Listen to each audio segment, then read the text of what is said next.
Comment ça va l'équipe? Nouveau format de vidéo où je vais m'entraîner ou plutôt coacher, ça dépendra, avec mes clients pour déjà revenir sur leur parcours, leur évolution depuis le début du coaching pour me permettre déjà d'une part de les remercier en les mettant en avant eux et leurs résultats et deuxièmement pour pouvoir montrer que peu importe la situation dans laquelle on se trouve, etc., on peut progresser, on peut faire des progrès et on peut atteindre ses objectifs. Ici, en l'occurrence, la première vidéo, c'est avec Esteban. C'est un cas particulier, on va dire, puisque avant d'être un client, c'était un ami que je connais depuis le collège. Mais au bout d'un moment, il s'est dit que voilà, il voulait commencer sérieusement un coaching. Donc, les résultats qu'on a eus, on va en parler à la suite. Et surtout, l'objectif futur, qui est un gros objectif qui n'était pas là au début, mais de fil en aiguille, comme pour la plupart des gens, on se fixe des objectifs toujours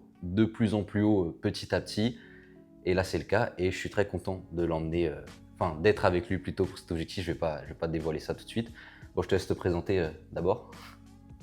Esteban, 24 ans, célibataire et pratiquant de musculation. Parce que c'est ce mec-là qui m'a donné envie de faire de la muscu. Non, pour de vrai. C'est grâce à lui que je suis un peu plus sérieux à la muscu quand même. Bon, on va revenir sur ton parcours tout de suite. À la base, tu faisais du street. Ouais. À la base, tu faisais du street. Après, tu as fait un peu street, un peu muscu. En fait, j'étais toujours en mode à droite à gauche. En fait, j'ai jamais été sur un plan, mais j'étais plus street à la base. J'ai fait un peu de prépa physique quand je faisais un peu de sport de combat, grappling, MMA, les choses comme ça. Mais jamais été dans la muscu pure. Et le peu que j'ai essayé de me mettre à la muscu pure, c'était une horreur comment je faisais n'importe quoi. Au bout d'un moment, tu te dis, t'as pas envie de mettre les choses au hasard. Donc, je rentre en jeu. Et alors, on a commencé à travailler ensemble officieusement plus tôt, parce que voilà, au fur et à mesure, il me demandait de l'aide pour ses prog, pour faire sa diète, etc. Et après, de fil en aiguille, au moment où j'ai réellement commencé le coaching en ligne, c'est là où on s'est mis réellement à travailler ensemble avec un suivi, des bilans chaque semaine, etc. Donc depuis début décembre, j'ai commencé officiellement le coaching et dans la foulée, on a commencé à travailler ensemble tous les deux en décembre. Et je te laisse expliquer pourquoi est-ce que tu as voulu commencer un vrai coaching. En fait, si on commence depuis la base de la base, quand l'époque où je faisais un peu de sport de combat et du street, ça se passait bien entre guillemets dans le sens où je m'entraînais. Après, il y a eu des blessures qui sont entrées en jeu. Donc la première blessure, c'était la fracture de la main. La taille toute perdu. Perte de gain, j'étais. Je mettrai une photo. Il peut mettre les trucs. J'étais avec un physique comme si je revenais à mon physique de quand j'étais au collège, quoi. À partir de là, je me suis mis qu'à la muscu. Avec du coup zéro plan, je mangeais n'importe quoi. En fait, je mangeais en mode prise de masse non-stop. Donc là, à partir de là, j'ai pris du poids, certes, mais esthétiquement, physiquement, c'était pas top.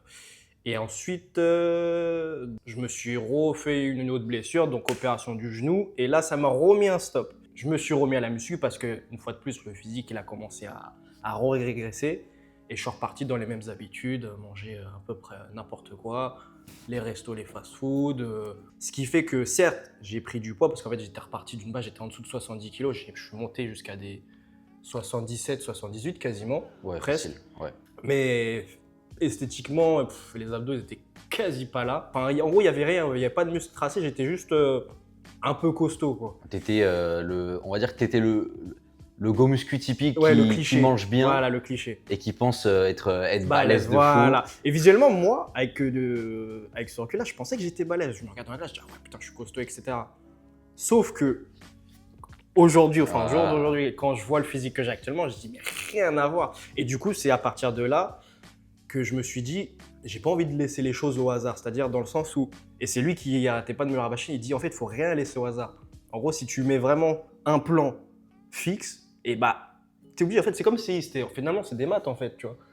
Oui, créer une diète, c'est des calories, ouais, des macros, etc. Mais comme tu as vu, moi, je laissais tout au hasard. En fait, c'est tu pousses, tu manges, mais en fait, on sait même pas si. En gros, il n'y a pas de statistiques, il n'y a rien, tu vois. Typiquement, la phase un petit peu go muscu, on va dire, dans laquelle t'étais, c'est un peu pareil pour tout le monde. C'est tu manges bien sans trop savoir précisément quoi. Et après, c'est au jour le jour, comment le poids il va bouger, est-ce que je vais prendre du muscle, est-ce que je vais pas prendre du muscle. Partout là où tu peux gratter de l'optimisation, on va dire, même si t'es pas à 100%, bah, si tu es à 70 ou 80, c'est toujours mieux que d'être à 40% et de faire les choses au hasard. Et puis après, bah, comme on disait, On a en commencé au décembre, mois de décembre, c'est ça? coaching, plus tu te mets dans des bonnes conditions, bah, plus tu as de chances de progresser, forcément. Moins il y a de chances au hasard, plus il y a de place à la certitude. On avait commencé à 76 kilos. Ouais. Et là, actuellement, tu tournes autour des 69. Ouais, c'est ça. Donc, ça nous fait, si je sais compter, moins 7. À peu près moins 7 kilos sur la balance. Et visuellement, je ne monte pas le physique maintenant parce qu'on va faire le posing à la fin de la séance. Donc, on va rester jusqu'à la fin, tout simplement. Mais du coup, visuellement, comme il disait, une fois que tu enlèves ton t-shirt, ça rend beaucoup plus impressionnant et tu as l'air plus musclé, beaucoup plus de vascularisation et même plus de définition entre les muscles, etc. Malgré le fait que tu aies quand même perdu 7 kilos. Ouais. Tu vois. Et tu n'es pas un cas à part, j'ai d'autres personnes que je coach qui sont comme ça, mais souvent c'est cette fausse idée de plus on est lourd, mieux c'est. Ouais. Je suis arrivé à un niveau où je faisais mes entraînements, j'étais pleine balle du début à la fin. Et ce qui fait que, bah, c'est ça qui fait rire, c'est que tu as vu les gens quand ils te voient, tu es à fond du début à la fin, tu voilà, es congestionné, tu as les veines. Et les gens, en fait, c'est ça qui fait rire, c'est qu'à la fin, les gens ils se posent des questions dans la salle, ils te regardent en mode. Tu sais, les darons, les anciens, quarantaine, cinquantaine, ils vont ah vas-y, t'es dopé toi. Et ça, et c'est frustrant parce que tu dis bah non, en fait, je me suis entre guillemets cassé le cul à faire tout bien, machin, chaque jour, ce que les autres font pas. Mais à la fin, t'es un peu content parce que tu dis ah, ça veut dire que. Voilà, si on commence à te traiter de dopé dans une salle de sport, c'est bon. C'est bon signe. J'aime bien. C'est bon signe. J'aime bien, mais j'aime pas, mais vas-y, je me comprends. De toute façon, tu captes tout ce que je veux dire. Oui, de toute façon, moi on me l'a jamais dit directement. Ah, moi, ils hésitent pas à les mais en arrière-plan, tout le monde m'a dit ouais, lui il a dit ça, lui il a dit ça, lui il a dit ça, eux ils disent ça. Et même moi, je te fais des retours de gens qui parlent de toi en mode oui, tu vois. Raph, et si déjà toi à ton niveau, on me le dit déjà alors. Mais tu vois, les mecs comme moi ou mes homonymes qui montent sur scène et qui ont un niveau encore plus élevé que le mien, eux ils se mangent des trucs. Mais c'est que par les gens qui font pas de body ou de compète ou des trucs comme ça. Et du coup, de fil en aiguille, tu t'es chauffé pour. Tu t'es dit, voilà, là je suis bien, vas-y, j'ai envie de faire ça. Et tu t'es fixé un nouvel objectif. Finalement, bah, en fait, quand tu vois que ton corps, ça marche, après tu te poses des questions, tu te dis, en vrai, je pourrais. Parce qu'en fait, c'est au début, tu as un vieux physique, finalement, tu te dis, vas-y, c'est pas pour moi. Mais quand après, petit à petit, tu te vois dans le miroir, surtout les miroirs de la salle avec les lumières et tout, tu te dis, alors si je rends comme ça un truc, sachant que lui, je l'ai vu en compète. Ah, mais donne ton objectif parce que tu l'as toujours pas donné là. Ah, bah pourquoi pas faire une petite compétition, voilà. Un peu comme lui, tu vois. L'objectif qu'on s'est fixé du coup, et que je sais que je l'emmène jusqu'à la scène en 2027. Alors je lui ai dit, en vrai, tu avais déjà une bonne condition, tu pouvais monter en 2026. Il m'a dit, non, j'ai envie de prendre en masse, j'ai envie d'être un monstre. Donc en vrai, j'ai envie de dire, bon, en vrai c'est faisable aussi. J'étais pas contre l'un ou l'autre. Et puis même avant qu'on fasse la perte de poids, etc. Même pendant la saison, quand tu m'as suivi, avant même qu'on fasse un coaching, je t'avais toujours dit en vrai tu pouvais. Si tout se passe bien, on sera tous les deux en prep, du coup. Bien, ça. Parce que moi, normalement, je vais monter sur scène. On montera pas sur la même scène parce que je vais t'éclater. Je vais m'incruster. Parce que je vais t'allumer. C'est pas. Mais moi, j'ai pronostiqué, je lui ai dit, il y a moyen. Tu me laisses peut-être 2 ans, je suis plus balèze que lui. Ah non, moi je sais que si tu te mets à fond, tu peux être pro aussi. Maintenant, c'est toujours des si, mais faut faire, tu vois. Faut mettre en place, faut faire, etc. Mais je sais que tu as le potentiel de devenir pro si tu t'y mets. T'as pas dit plus balèze que toi. Ah, tu peux. Dans un moment, je prendrai ma retraite. Mais pour l'instant, je t'allume. Voilà. Donc voilà, puis on va continuer la discussion pendant la séance. Aujourd'hui, c'est séance upper. Donc c'est parti. Let's get it. Toi, tes épaules, c'est un point faible, tu vois. Donc à l'ancienne, tu faisais élévation latérale aux haltères. Ouais. Et genre, objectivement, c'est pas un exercice de fou si tu veux les rattraper. Attention, elle est pas la même. Oui, c'est pour ça que là, à la poulie, attention à l'étirement. Tu as beaucoup plus de contrôle sur ton mouvement et surtout, tu as de la tension partout. Tu vois, aux haltères, tu as le bras de loin. C'est vrai que moi, j'ai trop pris l'habitude de faire aux haltères, je le fais. Oui, parce que c'est en mode à l'ancienne et tout. Ça. Mais parce que c'est gain de temps, on va dire. oui, parce que là, tu fais en uni, donc forcément, si tu n'as pas le temps, c'est plus compliqué. Mais par contre, c'est beaucoup plus opti, on va dire, sachant que tu dois rattraper les épaules par rapport à pec, dos, etc. Pour être large. De toute façon, épaules-bras, c'est là où il va falloir envoyer.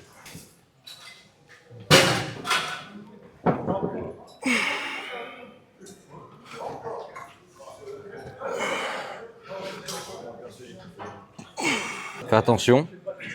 Alors, mets-toi face à la caméra, comme ça ils verront. Et comme ça, toi tu dois dans le miroir aussi. Tu vois, quand tu lèves, Attention à pas avoir trop de rotation externe. Parce que au niveau de l'humérus, plus tu vas pivoter, c'est pas la même partie qui se retrouve au-dessus, tu vois. Donc si tu fais trop de rotation externe, la partie qui est en résistance, tu vas avoir tout le deltoïde antérieur. Ouais. Alors que par contre, si tu viens pivoter l'humérus, là tu mets le deltoïde latéral en résistance et c'est celui-là qui va vraiment venir travailler. Pas de sans abuser, je fais comme si. Bah, en bas t'es bien. Comme si je versais une Mais bouteille après, d'eau. par contre, quand tu montes, des fois, tu vas venir faire un peu, Ouais, pour me gratter. un peu trop de rotation externe, tu vois. Donc, on pense vraiment à rester surtout la rotation au niveau de l'humérus. Ouais. Tu vois. Et si tu veux t'aider, en vrai, Ouais, je l'ai senti sur les 2 dernières reps. oui, si tu veux t'aider, en vrai, garder après la paume vers le bas. Tu vois, plutôt que d'avoir le pouce qui revient vers le haut. Non, ouais, de toute façon, bon, on en a parlé avant, t'as du potentiel, etc. Maintenant, comme je t'ai dit, le potentiel et faire les choses, c'est pas pareil. 69 kilos. En fait, j'essaie de m'imaginer si j'atteignais des 80 kilos. Sur scène, tu tourneras dans ces eaux-là, hein, 67, 69. Parce que là, admettons, tu prends quelques kilos en masse. En fait, quand tu es en mode là, parce que dans mon cas, je suis 69. Si je faisais une prise de masse pendant une année entière, en fait, c'est quoi finalement l'objectif de poids? Genre, il faut que j'atteigne quel poids en fait? T'as pas d'objectif de poids direct, tu vois. Personne peut te dire, je veux que tu finisses ta prise de masse à 85 kilos. Tu vois. Le mieux, c'est d'avoir tous les voyants au vert de semaine en semaine et de prendre de manière tranquille pour faire une prise de masse propre. Tu vois, on n'a pas envie que tu redeviennes un gros sac ou un truc comme ça, tu vois. Ouais. Tu vois, si vraiment tu retrouves ta composition d'avant, c'est vraiment fin de prise de masse.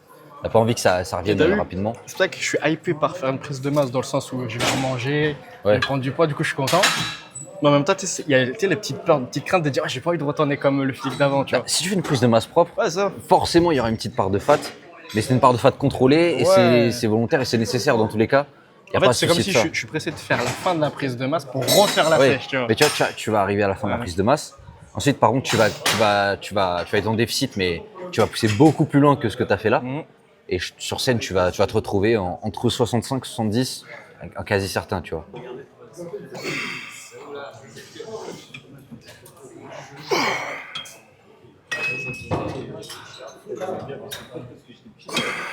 Non, mais là, tu vois, déjà, au niveau de la rotation, t'étais mieux placé. L'inclinaison du banc, à chaque fois, je me pose toujours la question. C'est mieux pour le haut de pec de cette position-là ou un chouïa truc? Je t'aurais dit un peu plus haut. Ça dépend. Ça dépend. Moi, généralement, je le mets plus haut. Comme ça. Bah, toi, tu le mets à 30, entre 15 et 30 degrés. Il n'y a pas de. L'un est meilleur que l'autre, ça dépend de toi. Ouais. Ça dépend déjà de est-ce que tu as de la cage ou pas. Parce que ça va changer l'angle. Ouais. Et ça dépend aussi de à quel point est-ce que tu cambres. Parce que plus tu cambres, C'est ça. plus tes pecs ils vont pointer vers le haut. C'est ça mon cas. En plus, à l'époque, tu me le disais que je cambrais. Et troisièmement, il y a un truc qui peut rentrer en compte aussi, c'est le siège, tu vois. Ouais, l'inclinaison du. Parce que celui-ci, il va vers le bas. Donc s'il va vers le bas, il vient un peu régler la hauteur de tes fesses et donc ça va un peu ajuster l'angle aussi au niveau des pecs. Alors que tu vois, sur d'autres bancs, les Matrix par exemple, qu'on retrouve à Basique aussi, c'est pas le siège qui va vers le bas, il va vers le haut. Donc là-dessus, il va pas y avoir ça va pas régler la hauteur du fessier. Mais toi par exemple, je te l'avais déjà dit avant, mais je pense que 30 c'est plus adapté parce que tu cambres quand même pas mal.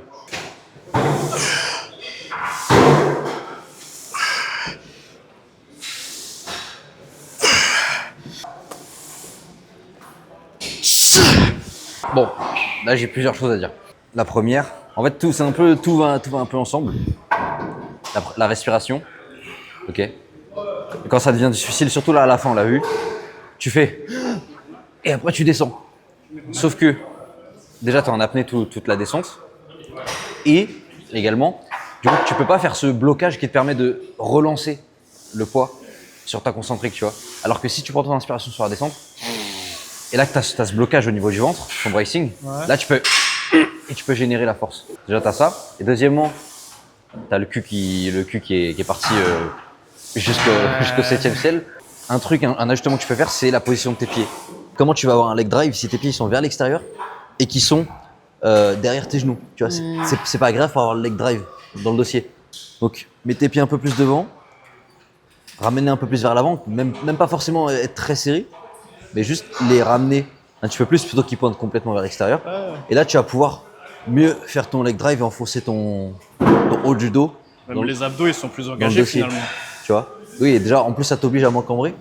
Mais tu vois, si tu combines tout ça, tu as les haltères, Tu prends ton inspiration sur la descente. Et ensuite, tu fais ton blocage et tu as le leg drive en même temps. Ouais, là, je bouge parce que j'ai pas le poids. Mais tu seras beaucoup plus à l'aise pour pousser la charge. Et tu vas garder le cul sur le dossier, sur le siège aussi.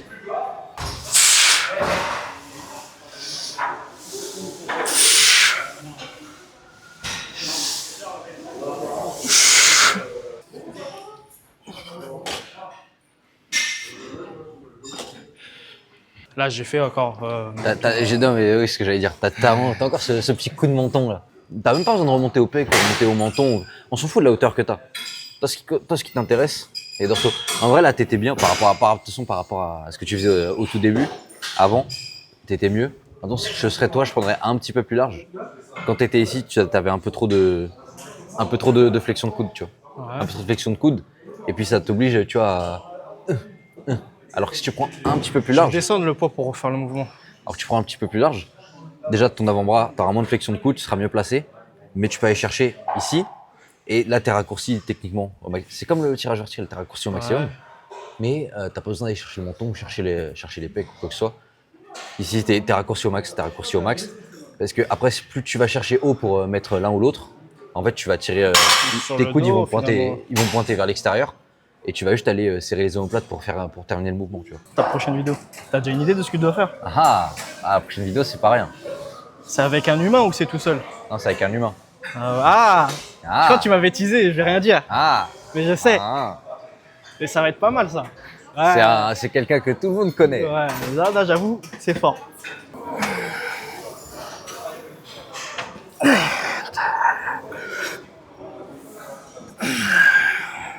De manière générale sur le mouvement, plutôt que de t'imaginer emmener la charge vers l'arrière directement, essaie de t'imaginer genre, ça c'est une analogie que j'ai repris de quelqu'un d'autre. T'as de l'argent devant toi et tu veux garder tout l'argent, tu vois. Tu vas prendre large, tu vois. Un peu comme si tu nageais, tu vois. Dans l'argent. Mais t'essaies vraiment d'étendre et d'aller chercher large. Vraiment, tu vas chercher large comme ça. Tu t'es bien sur arrière d'épaule. Ça, c'est ma fusée, enculé de ta mère. Là, on va juste revoir quelques poses vite fait. On va juste revoir 2-3 poses que je mettrai en vidéo. On va pas faire le panel complet. Double biceps de face.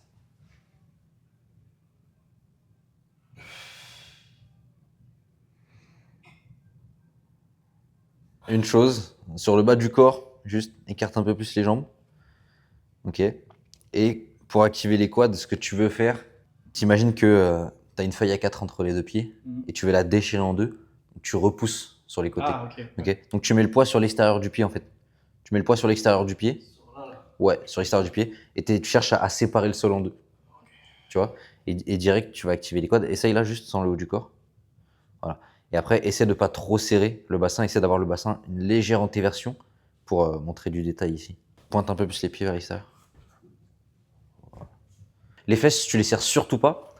Parce que si tu as le bassin en rétroversion, tu pourras pas montrer de détails sur les cuisses, tu vois. Ok, là sur les jambes, t'es mieux. Et ensuite, sur le haut du corps. Donc en fait, t'as trois solutions. Soit tu serres, soit t'as le bracing, soit t'as le vacuum. Serrer les abdos, c'est pas forcément ce qu'il y a de recommandé parce que. Je sens que je perds la position sur le haut. En fait, tu vas te rétrécir. Ouais, c'est ça, exactement. Tu vas te rétrécir si tu serres les abdos. Donc soit tu fais le bracing. Moi, je préfère rentrer le ventre. Je trouve que le dos, il ressort mieux de face. Oui, soit tu fais le bracing. En bodybuilding, le bracing, c'est pas mal. Soit sinon tu fais le vacuum, c'est encore mieux. En catégorie bodybuilding, c'est pas le plus recommandé, mais c'est faisable aussi. Mais en tout cas, ce qui te va le mieux pour le classique, par exemple, si tu fais classique, ce sera le vacuum. Après, bon, c'est pas exactement cette pose en classique, mais ça, on verra ça plus tard. Mais vas-y, refais les jambes comme je t'ai dit, et tu fais ton vacuum. Et le vacuum, par contre, fais-le quand tu te mets en position. Ne vide pas l'air une fois que tu es déjà en position, et ensuite tu fais le vacuum. Okay, tu fais le vacuum avant, en même temps que tu te mets en place. Donc tu es ici. J'ai jamais fait ça, donc je sais pas trop. Tu es ici, tu vides l'air. Et ensuite, vacuum. Ok, ouais, c'est bon. Vacuum en même temps que tu montes. Pause.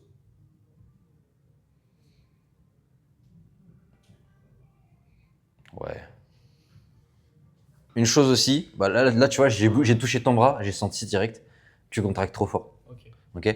Tu vois, le biceps que je contracte à 100% ou que je contracte juste à genre à 70-80, il a la même gueule, tu vois. Mais par contre, au niveau de l'énergie, est-ce que tu vas dépenser, ce que ça va te demander, ça n'a rien à voir. Tu vois. Là, si je le contracte au max, je vais pas pouvoir tenir ça aussi longtemps. Ah, je pensais ça parce que je suis en mode. Oui, parce que là j'ai juste essayé de toucher ton avant-bras, genre, j'arrivais pas. Tu tremblais. Ok. Donc ouais, tu refais pareil, mais pas besoin de tout contracter et d'être complètement crispé. Généralement, 80-90% partout, ce sera largement suffisant. Tu vois. Ça fait une deuxième. Side chest.